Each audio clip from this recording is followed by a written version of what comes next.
1 Corinthians 2:14 seems to be very hard to understand from a non-Calvinist perspective.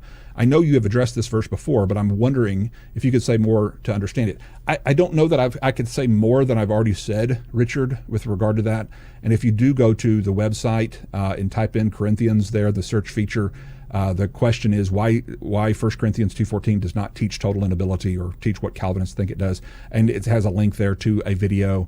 I think I've said just about all that I know to say in this particular article. If you look at the passage, I think just as a glance here, just to look at the passage, remember he's speaking, look at verse 10 here, he is speaking about the deep things of God. For God revealed them through the Spirit, for the Spirit searches all things, even the depths of God. And so you can't know what I'm thinking in my depths unless I tell you. I have to reveal it to you.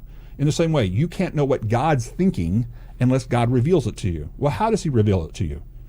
Through the prophets, through the apostles, through the scriptures. So Paul right now, while he's writing, he's actually one of the means by which the depths and the truths of God is being revealed to the church. And therefore, you can't understand the depths of God unless you're willing to listen to the wisdom that comes from God through the prophets and the apostles, the scriptures.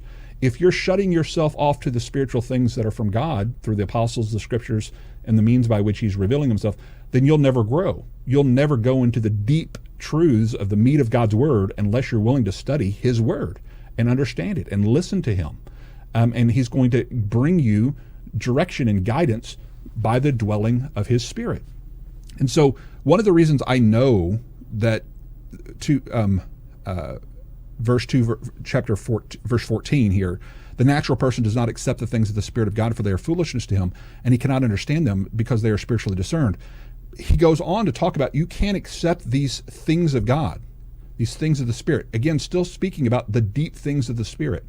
You can't accept them unless you are listening to the Spirit, you're learning from the Spirit. If you're living carnally and you're not listening and learning from the Spirit, you will not grow. And we know this because, remember, there is not the chapter-verse divisions in the original text. This is just a flow right into the very next chapter, chapter 3, and I, brother. So this and I is not a new, that Foundations for Living title there, that's not there in the original. You know that, right?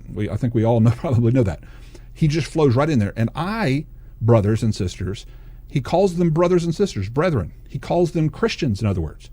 But I, brothers and sisters, Christians in church, in Corinth, the Corinthian church there, I could not speak to you as spiritual people. In other words, I have to speak to you as fleshly, natural men, as infants.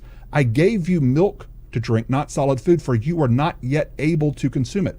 So these brothers and sisters are not yet able to consume these same deep things that he is talking about here. This proves, undoubtedly in my mind, that he is not talking about people's ability to accept or reject the gospel proclamation, which is clearly made known by spiritual means through inspiration of his apostles. He's talking about people who, even Christians, if you live carnally, if you're focused upon the things of the flesh, you are not able to consume the meat. You are not able to consume and understand the deep things of God if you are living carnally. That's the point Paul is making. But even now, you are not yet able. So how are brothers and sisters, born-again believers, not yet able to accept these things if he's talking about the gospel? They're already brothers and sisters. Okay? And so that's just another way to prove that this passage is being taken out of context by the Calvinist. And again, I go over that a lot more in depth in those other videos if you go and look those up.